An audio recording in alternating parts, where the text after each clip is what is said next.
Are you Western or Middle Eastern? You have to be one thing. Are you individualist or collectivist? You have to be one thing. And then there's a catch, because if we're collectivists, if we're Middle Eastern, we'll lose. If we're Western, we can't win. That whole catch assumes you can only be one thing. But the truth is, as by the way, Emil Durkheim taught us, the great sociologist, and there's a lot of work of Jonathan Haidt on this. Are you acquainted with these guys? That human soul is so much more interesting and messy and flexible and large.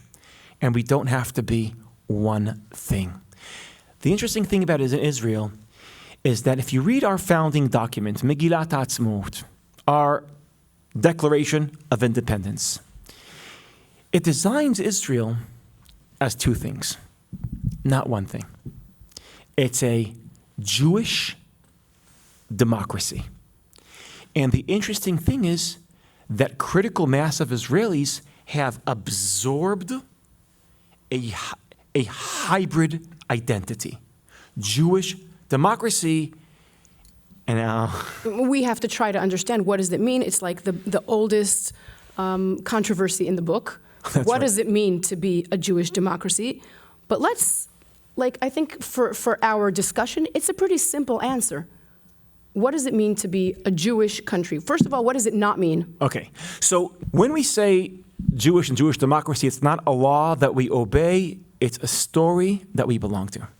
Judaism, Jewish democracy, the Jewish is not a faith you believe in, although many Israelis believe in God, but that's not what it means, the character of our state. It's not the law that you obey, it's the story that you belong to. The fundamental experience of collectivism is the following: I belong to a collective, so the story of the collective becomes my individual story.